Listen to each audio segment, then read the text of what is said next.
Здравствуйте, уважаемые подписчики! Я, Пономарев Михаил, экскурсовод исторического парка. Расскажу вам краткую историю России, начиная от 1914 года до 1945 года. Зал у нас называется «От великих потрясений к Великой Победе». Это история нашей страны, начиная с Первой мировой войны до Великой Отечественной, до его окончания. Первый зал – это Первая мировая война, как она началась, как она шла и чем завершилась. В начале войны, если подходить, война началась с очень такого довольно интересного события. Провокационного убийства Франца Фердинанда, экс-герцога Австро-Венгрии, Сербии. И в основном это считается как начало войны. То, что это убийство положило начало войны. Надо чуть-чуть сказать то, что война была, если посмотреть по целям его участников. Если посмотреть тут как раз на экран, какие участники были и какие у них цели были, то сразу возникает вопрос, не была это ли эта война политическая, геополитическая даже, можно сказать. И тут очень хороший ответ есть, если мы посмотрим цели и как участвовала Россия именно в этой войне. Это была война геополитическая, и из этого возникает такой ответ на прежний вопрос. Убийство Франца Фердинанда это был лишь предлог для начала войны. Тут мы можем посмотреть как раз цели Российской империи. Это усиление геополитики, защита своего государства, его территории. И самое главное, это помощь своим союзникам, и контроль над Черноморским флотом, проливом Черного моря. И результаты тут можно ознакомиться. Конечно, самым грустным результатом для Российской империи является революция и крушение монархии. И в связи с этим поражение войны, потому что мы с войны вышли чуть пораньше до его завершения в 1917 году, и потом его продолжает уже СССР. Это немножко отдельная история. Тут также можно ознакомиться более подробно с Первой мировой войной, именно по его сражениям. Тут можем посмотреть примерно осаду замка Осовец. Это одно из самых таких крупных сражений и знаменитых. Тут русские солдаты, попав под химическую атаку, смогли дальше продолжить бой и даже отбить атаку немцев. Как раз тогда еще химическая атака, это была химическая атака, использована газ и прит, это одно из таких не очень гуманных видов оружия тогда для тех времен. Людей, можно сказать, заживо просто растворяло. В основном легкие растворяло, и русские солдаты уходили в бой, просто выхаркивая свои легкие. И тут уже можно познакомиться полностью подробно с ходом Первой мировой войны. Тут надо сказать именно про эту войну. Эта война была довольно необычная для всего человечества. Это впервые крупная война довольно затяжная. И научный прогресс, который произошел недавно, перед началом войны, очень сильно изменил театр войны. Война изменилась для людей. Появились первые танки. И тут можно посмотреть как раз войну, иногда ознаменовали как война моторов. Это авиация, очень хорошо использованная в Первой мировой войне. Дальше появляются первые подводные лодки. Тут, кстати, танкам надо сказать, что в Российской империи, к сожалению, не было своих танков. Тут вы можете посмотреть, кажется, французские танки. И дальше тут можно полностью ознакомиться с историей Первой мировой войны до его завершения. И тут уже завершающий этап войны. Тут статистика, сколько людей погибло. Тут насчет статистики еще надо сказать, в Первой мировой войне она велась, конечно, но очень слабо, потому что военные считали, что подсчет раненых и мертвых это было расточительство, потому что тратилось очень много бумаги. И, к сожалению, еще одна из таких вех истории Первой мировой войны. Мы не знаем, сколько точно людей погибло от примерно эпидемии испанки, которая шла параллельно. А тут уже страны-победители, как мы видим, уже Российская империя туда включается, потому что такой страны уже не было к тому моменту. И также один из важных моментов нашего музея – это оригинальная история. Что же происходило у нас в республике хронологически в те времена? Надо начать с участников Первой мировой войны. Сейчас мы говорим, что Якутия не участвовала в призыве в этой войне. Добровольные участники были, и не один человек, их довольно много было. Тут, показано, сколько людей, якутян именно участвовало в боях Первой мировой войны. Мария Бочкарева, которая отбывает фронт с территории Якутии. Как раз информация про женский батальон. И самый знаменитый, наверное, участник Первой мировой войны Андросов, уроженец, и якут. уроженец Якутии. Ну и одно из важных моментов нашей республики – это развитие здравоохранения. В эти времена как раз на территории города строится первая городская больница. Ну и развитие образования. Нам очень хорошо знакомое здание, это в нашей памяти она сохранилась как пединститут или здание ИТФ, она как раз была построена в эти времена. И построена она для реального училища. Ну, ее до сих пор можете увидеть, но, к сожалению, она находится в заброшенном состоянии. Это перекрестки улиц Ярославского и Кулаковского. Ну, дальше это зал уже посвященный революции. Революция разделена на две части. В историческом плане это довольно важный момент. Это начало революции, это февральский переворот, отречение от престола Николая II, завершение у нас этапа монархии. И тут можно полностью знакомиться с хронологией февральского переворота, участниками, ну и немножко биографии Николая II. Ну и продолжение – это уже Октябрьская революция, приход к власти большевиков, уже начало событий гражданской войны тут описаны, и также революция Якутии. Ну, в Якутии революция тоже имеет очень большой свой такой важный момент. Надо тут отметить как раз революционеров, которые отбывали ссылку на территории Якутии. Хотя мы их называем революционерами, это слово для современной истории такое громкое, но для Якутии это люди, которые несли свет для обычного населения, потому что откуда у нас появилась якутская интеллигенция? Это благодаря как раз политическим ссыльным, которые дали образование первым якутским интеллигентам, которые уже продолжили дело своих учителей. А тут мы можем познакомиться уже с ходом гражданской войны, противостоянием красных и белых. Ну и также надо отметить интервенцию иностранную во время гражданской войны. На территории России были введены очень большое количество иностранных интервентов. Это традиционно для тех времен было. Если посмотреть еще ранние события, то Россия тоже грешила такими действиями.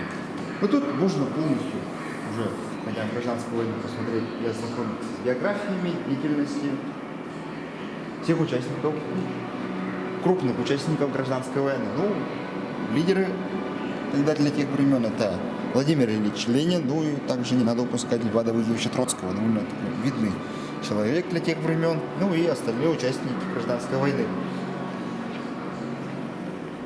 Ну и также не надо забывать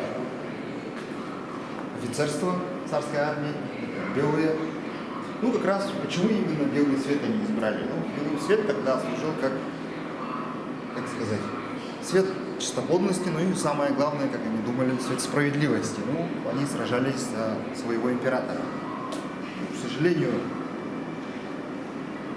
история не в их стороне была, события разворачивались не в самую лучшую сторону белогвардейцев. Ну, самые трагические события 1918 года – это ночь 16 на 17 июля. Казнь царской семьи в Екатеринбурге. Ночью были расстреляны царская семья, все дочеря, сын, жена и сам Николай II. Ну и также вся его свита была убита в ту ночь. Ну, туда входит как раз вот лейб-медик, ну, довольно знаменитая фамилия как раз у этого человека, Евгений Сергеевич Боткин, ну, сын знаменитого Боткина, который нашел вакцину от болезней Боткина.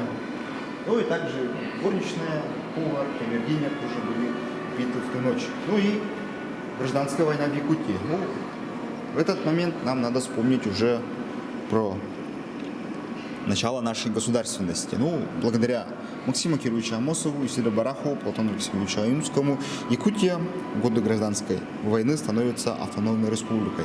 Появляется ЯССР. Тут можно подробно с этим ознакомиться и с ходом событий гражданской войны на территории Якутии. Ну, как раз надо сказать, последние основные события гражданской войны завершаются на территории Якутии, потому что белые искали тут последний оплот, так можно сказать, потому что Якутия довольно долго не присоединялась к политике коммунизма, но уже гражданская война тут завершилась в пользу движения большевиков. Ну, тут уже Россия, как сказать, в начале нового политического мира. Ну, уже новая культура начинается, новая политика, ну, новый человек. Ну и самое главное, тут надо сказать, это, почему большой плюс, это ликбез после революции начинается, Примерно 70% безграмотного населения было обучено грамоте. Ну и тут можно ознакомиться уже полным политическим ходом событий, изменением экономики. Ну, как раз новая экономическая политика, которая просуществовала, ну, первые годы 20 века после революции. Ну и в дальнейшем это уже создание Союза социалистических республик, ну, появляется Советский Союз. Союз Советско-социалистических республик. И его эпоха, периоды создания тут полностью расписаны. Ну и история Якутии, 20-е годы. Это у нас уже комплексная экспедиция изучения территории Якутии. Полностью изучили, начиная от географии, геологии, заканчивая медициной, как живет народ.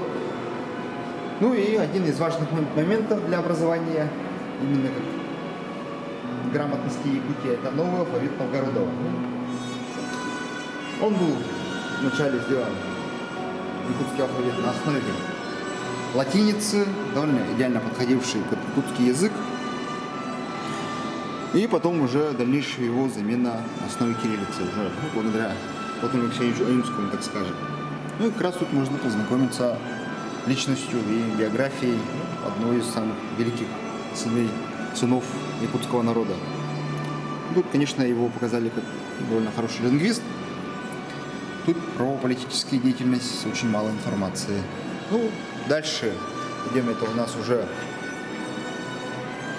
про культуру, про политику атеизма. Ну, понятие сверхъестественного уже выходит не законы, начинается закрытие храмов, не только христианских храмов, но и всех религиозных проявлений на территории Советского Союза. Ну, начинается уничтожение церквей, изъятие церковных ценностей, начинается уничтожение колоколов, кампании вскрытия церковных мощей. Тут можно также ознакомиться с священномучениками. Тут в большом экране можно посмотреть христианских священномучеников, а тут уже почти полный список именно мучеников даже других религиозных конфессий. Это у нас буддисты, мусульмане, христиане. Дальше уже информация про разрушение храма Христа Спасителя в 1941 году. Ну и на его месте собирались построить Дворец Советов. Одно из монументальных строений для тех времен, но его не смогли построить по разным причинам. Одна из причин — это не смогли стабилизировать грунт, ну и также начало войны 1941 года. Началом войны строительство было прекращено, и на его месте уже потом, после военное время, будет построен одна из довольно больших бассейнов. Бассейн Москва, который просуществовал до 2000-х годов, ну и храм уже в 2000-х годах был восстановлен. Ну, дальше уже начало сталинского, так скажем, социализма. Это первый этап, это коллективизация. Ну и параллельно с ним раскулачивание, появление очень большого количества кулаков. Ну и, надо сказать, это не модернизация сельского хозяйства, ну и самое главное, модернизация промышленности. Ну, промышленность у нас уже переходит в следующий этап, это стройки гиганты тех времен. Появляется очень большое количество металлургических заводов. Как раз их списком можно тут очень хорошо знакомиться на карте. Ну и также энергетический гигант Днепрогресс тут появляется в эти времена уже в эту эпоху. Вот. Сталинградский танковый завод, металлургический Магнитогорский комбинат, ну и Горникель. Ну и также еще, не надо забывать, Уралвагонный завод. А тут уже повседневность, как была ситуация повседневной жизни, ну, идет возвращение традиционной, так сказать, старой системе. Ну, традиционным ценностям возвращается Новый год. Кстати, мы там забыли сказать, что Новый год как раз политика атеизма был забыт в свое время, довольно долгий срок. Новый год не отмечали, елки не ставили, но уже начиная с 30-х годов, обратно возвращается, как уже не христианский праздник, а как более уже светский праздник. Ну и полная ликвидация безработицы, также успехи в легкой промышленности, ну и самое главное, пищевой промышленности. Возникают новые стандарты потребления, понятие кухни уходит, без советского дома. Ну, как раз яркий пример это вот хрущевки с очень маленькими, довольно невместительными кухнями. Вот тут как раз детишки могут так интерактивно собрать в конструкторе разную технику. Вот примерно танк Победы возьмем Т-34. Вот так.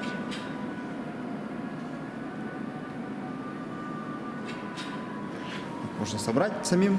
Ну и стенд, посвященный ГУЛАГу, одной из трагических событий. Руководство Сталина. Тут полностью показана статистика репрессий, кто был репрессирован и сколько осужденных каждый год направлялись в лагеря системы ГУЛАГ. Ну, тут уже полностью показана вся лагерная система. Также можно ознакомиться вот более подробной историей ГУЛАГа. Какие личности были осуждены? Ну, самые знаменитые личности. Тут у нас уже показано в общем стенде. Это, конечно, Солженицын, Королев, Поликарпов, Тухачевский. Ну, такие довольно знаменитые личности для Советского Союза. И дальше уже события 40-х годов. Это начало Великой Отечественной войны в 1941 году. Ну, ночь 22 июня 1941 года начинается Великая Отечественная война. Германия без предупреждения нападает на территорию Советского Союза. Начинается авиаудар, ввод войск. Ну и тут можно тоже, как с Первой мировой войной, ознакомиться с событиями. Ну и также количество мобилизованной бронетехники, ну и участники. Тут уже в этом зале можно подробно ознакомиться с 4 битвами, ну, так сказать, коренным переломом для Великой Отечественной войны. Ну, вначале это битва под Москвой, один из таких моментов, когда Советский Союз впервые, развенчал миф о непобедимости немецких войск. Ну, потом уже само начало коренного перелома. Это Сталинградская битва, ну и сам коренной перелом, изменение полностью театра хода войны, Курская битва, ну и завершающая это в войне штурм Берлина.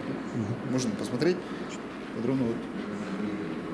Вот тут не включается.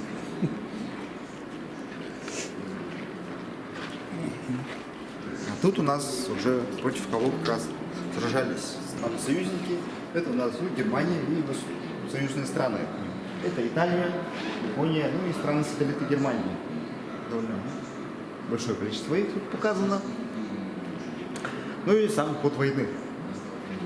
Как шла Великая Отечественная война, тут можно хронологически, если посмотреть, тут начинается, и тут уже идет хронологическим порядком именно завершение войны. Тут подробно можно посмотреть и про тыл очень много информации. Именно войну мы запомнили как именно очень большой фронт. Солдаты воевали, надо уже не забывать, что в войне есть тыл. Это обычные люди, которые как раз тоже способствовали и, самое главное, жертвовали собой для победы. Почему жертвовали? Потому что на территории Советского Союза, по, неведомым людям причинам начинается очень сильная засуха. И как раз из-за этой засухи очень большое количество людей умерло от голода, как раз на территории Якутии, тоже довольно большие жертвы. Ну и тут уже информация про Якутию. Сколько людей было мобилизовано за весь период войны. Ну и также самые знаменитые снайпера Якутии.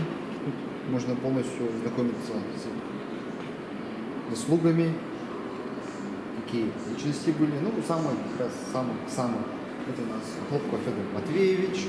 Ну и немножко такой забытый, возрожденный. Это у нас Кульбертинов Иван Николаевич. Ну, остальные это Петров Егор Константинович, Миронов Алексей Афанасьевич и Гуляев Дмитрий Алексеевич. Ну и в дальнейшем, как связать с историей Якутии, еще надо связать Ленд-лиз, Алсиб, воздушную трассу, которая проходила через территорию Якутии, про историю запасных аэродромов, про перегонщиков на территории Якутии, ну и людей, которые обслуживали. Тоже не стоит забывать, как раз ветераны тыла, которые обслуживали эти аэродромы. Ну и тут все страны, которые приняли участие в Второй мировой войне, так скажем. Это Соединенные Штаты, Великобритания, Франция, Италия, Япония, Советский Союз и Германия. Одни из таких крупных стран.